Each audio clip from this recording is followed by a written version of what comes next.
Good afternoon, Tony Dottino, founder of the USA Memory Championship and the president of Dottino Consulting Group, doing another Live with Tony and the importance of memory.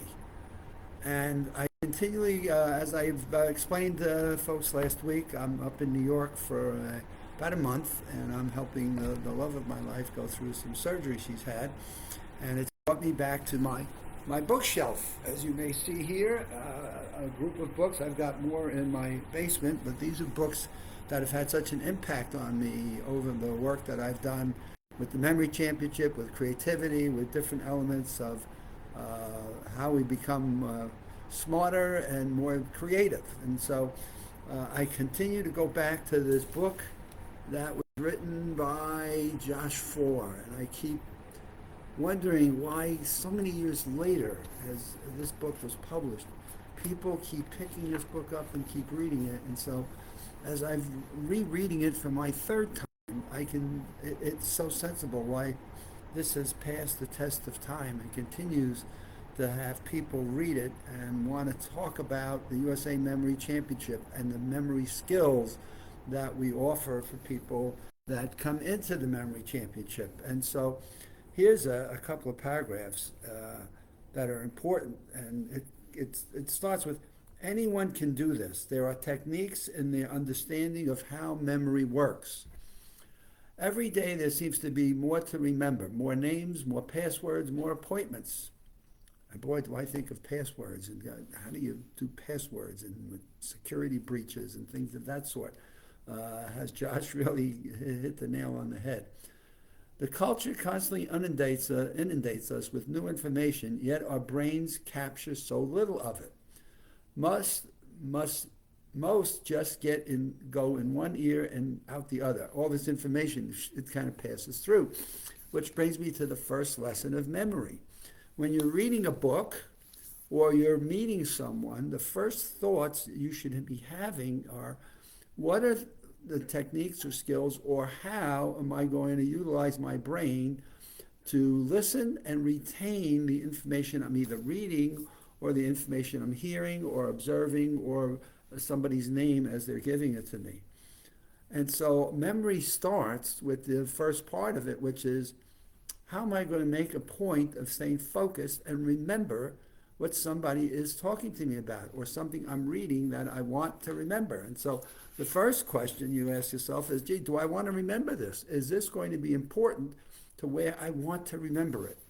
And so as Josh talks about it here, right, we have more names, more passwords, more appointments, and we do use our iPhones at times, and it does make us a bit lazy.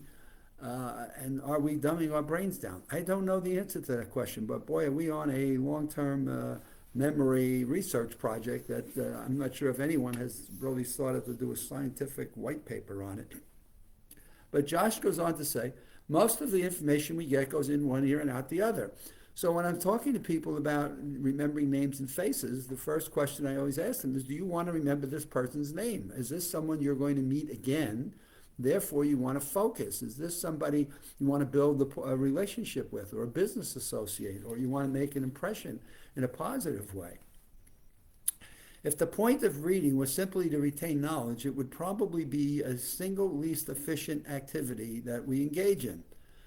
We can spend dozens of hours reading a book and then have a foggy notion of what it was all about. All those facts and anecdotes, even the stuff interesting enough to be worth underlining, have a habit of briefly making an impression on us and then disappear into who knows what, when. There are books on a shelf, in Josh's case, that he says, I can't even remember whether I've even read them or not. And so some of the memory skills that we teach people is, if you're reading for a test or an exam, or for some presentation you're giving, there are skills and our techniques that you can learn so that you can retain those, and you can use those skills then when you're up speaking to them. You can just talk to your audience, or you can look at papers for an exam, and you can just zip through those papers and pass an exam. There's some people who come back and say, God, I've passed it in half the time. I was wondering, like, gee, did I miss something? Did I do something too quickly? It's all about technique and understanding how memory works, so Josh says. And anyone can do this. Really. And this is the amazing part. When I talk with people, I ask, do you believe that you can improve your memory? Or you think you're just gifted with it and you either have it or you don't? Though on the face of this, the feats that we use in the memory championship may be geeky party tricks. So this is an interesting point he brings out. In the USA Memory Championship, we have names and faces, we have strings of numbers, we have lists of words, we have a poem, and we have different things that people remember. And what he goes on to say is that, hey, you may first look at this and say, God, this is useless. But what he discovered as he talked to the competitors was that something was far more serious. A story that made me reconsider the limits of his own mind and the very essence of his education. And so I question, as I work with administrators in schools, I've worked with teachers, are actually students, I question, does anybody really know how our memories work? Is there anybody stopping to think of, as we're teaching students in classrooms, have you learned in school how your memory works and how you can apply some of these systems to improve it?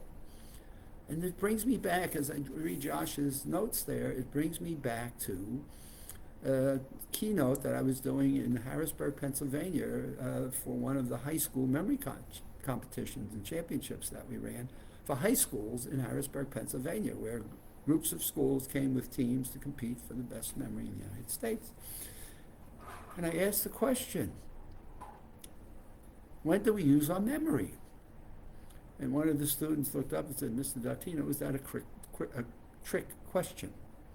And I said, no, it's a serious question. When do we use our memory? And the young man looked at me and he said, in everything we do, from when I get up in the morning to the classes, to the books, to the tests, to the exams that I have to take, we use it all day long. And I said, exactly. I said, and have you learned how our memories work and how you might improve it? Or do you feel that, this is what you have and therefore you either have it or you don't? And a teacher from the back of the room yelled out, we don't teach anything about that. Which then brought me to the next question. Isn't it silly that people get so anxious and so worried about their memories and that they feel so out of control that there's nothing that they can do about it other than just go by the days and hope that they're not hit with some terrible thing or forgetfulness or forgetting a person's name or not passing an exam and then blaming it on themselves because we've not taught it for whatever those reasons are, and it's not part of a curriculum because memory might be a bad word or a fear-provoking word, but yet what we find is it makes a world of difference in people's lives. What you have to understand is that average memories are remarkably powerful if used properly. So these are parts of the book I've underlined and I'm rereading. I'm saying, wow, the techniques are refined and codified to an extensive set of specific orders. So the techniques that we teach are always, as I'm coaching or teaching people, we always want them to be applied to something that's practical and useful in a person's day-to-day life. It's not just saying we're going to just do this to go pass a game show.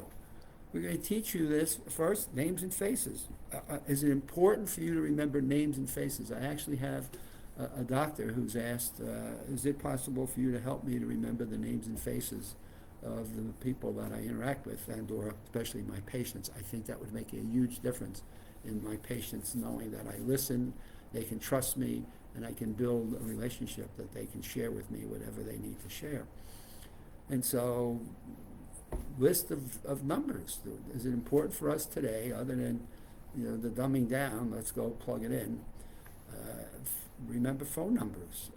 Are you ever caught trying to remember an address or a number and you don't have your phone with you? And now it's like, oh my God, this is important. And what a difference I can make if I can rattle this number off and what people will look at. Especially if you're in finance, you're looking at profits and losses and gross profit margins, and you're looking at what's left in a budget and what monies do we still have left in our budget to spend. And so you're in that mode of financial returns and things of that sort. Your own personal investments. Do I know how much is in my own checkbook or what I've got in my IRAs and my savings accounts? So all of these skills and techniques have daily applicability to where they make a difference to how you go about living your life. And so what we've done is we've pulled all this into a USA Memory Championship. And after years and years of doing that, we've had so many people ask if we could teach them how they could improve their memories that we eventually created, through the work of Michael Dattino, an online course, Use Your Perfect Memory, by how do you maximize your memory mastery. And so if you were to go to our website and look at training materials, more and more people are finding, I got to give this a go. And so we have an online course called Maximum Memory Mastery. And how do we use our memories in a way that really we never ever thought possible. And to me, that's the exciting part that keeps us going. It keeps the USA Memory Championship alive and well, when more and more people that are part of it, and they train and they practice and they see how these skills help them in their school or in their professions or in the professional exam that they need to take. And when you hear more and more of those kinds of stories, it just makes my heart feel that this is exactly what I'm trying to accomplish. This is exactly the goal that keeps me motivated, that keeps me moving forward, and keeps me trying to train and teach and reach a wider and wider audiences of people, to let them know there's hope for all of us. Because there was a day in my life when, wow, I didn't think there was hope for me in terms of moving on and learning new things and doing what I do today, until I got to meet Tony Buzan. And Tony convinced me that there was so much more that I could do in my life that I ever thought possible. And by golly, if I look at what I've done in the last 25 years, it's a storybook. As I say to people at times, it's been a dream I'm living. So with that, I want to create those dreams for each and every one of people that we can touch through the online courses, through the Memory Championship, through media campaigns that we offer from time to time, through workshops that we endeavor in, and would love to be able to touch you and one of your experiences in your life, and have you see that you can, in fact, make a difference. This is my Monday broadcast. I shall see you back here on Wednesday.